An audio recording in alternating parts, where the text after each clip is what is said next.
जय श्रीराम, जय हनुमान.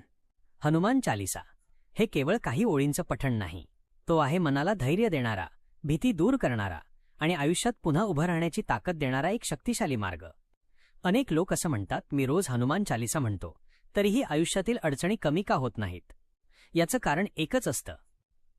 हनुमान चालीसा पाठ करताना आपल्याकडून नकळत होणाऱ्या काही चुका. आज आपण शांतपणे जाणून घेणार आहोत, हनुमान चालीसा पठण करताना कोणत्या चुका कधीही करू नयेत. सर्वात पहिली चूक, घाईघाईत चालीसा म्हणणे. वेळ नाही म्हणून, कामाला उशीर होतो म्हणून किंवा फक्त एक सवय म्हणून आपण चालीसा पटापट उरकतो. शब्द तोंडातून निघतात पण मन कुठेतरी दुसरीकडेच असतं. अशावेळी चालीसा शब्दांपुरतीच मर्यादित राहते. भाव पोचत नाही, मन जोडले जात नाही. म्हणून लक्षात ठेवा, हनुमान चालीसा नेहमी शांतपणे, हळूहळू आणि मन लावून म्हणा. दुसरी मोठी चूक, चुकीचा उच्चार. हनुमान चालीसेमधील प्रत्येक शब्द एक शक्ती आहे, एक अर्थ आहे, एक सकारात्मक ऊर्जा आहे.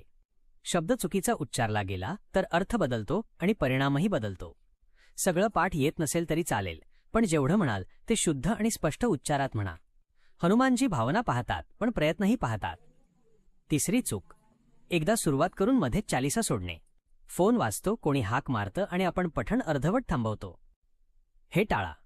एकदा हनुमान चालीसेची सुरुवात केली की ती पूर्ण करा, मध्येच तोडू नका. हे अत्यंत महत्त्वाचं आहे. चौथी चूक, अस्वस्थ मनाने पठण करणे. मनात राग आहे, चिंता आहे, भीती आहे, नकारात्मक विचार आहेत आणि तरीही आपण चालीसा म्हणतो. अशावेळी शब्द ऐकू येतात पण मन जोडलेलं नसतं. पठण सुरू करण्याआधी एक क्षण स्वतःला सावरून घ्या. एक खोल श्वास घ्या, मन शांत करा आणि मगच हनुमान चालीसा सुरू करा. पाचवी चूक, अस्वच्छ अवस्थेत पाठ करणे. आंघोळ नसेल झाली तरी चालेल, पण किमान हात, पाय आणि तोंड स्वच्छ असावं. स्वच्छता म्हणजेच आदर आणि आदर म्हणजेच श्रद्धा. सहावी चूक, झोपेत डुलकी लागत असताना किंवा आडवे पडून चालीसा म्हणणे.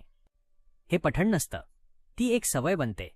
हनुमान चालीसा पूर्ण जागृत अवस्थेत बसून किंवा उभं राहूनच म्हणा. आणखी एक अतिशय महत्त्वाची गोष्ट, फक्त मागण्या करण्यासाठी हनुमान चालीसा म्हणू नका.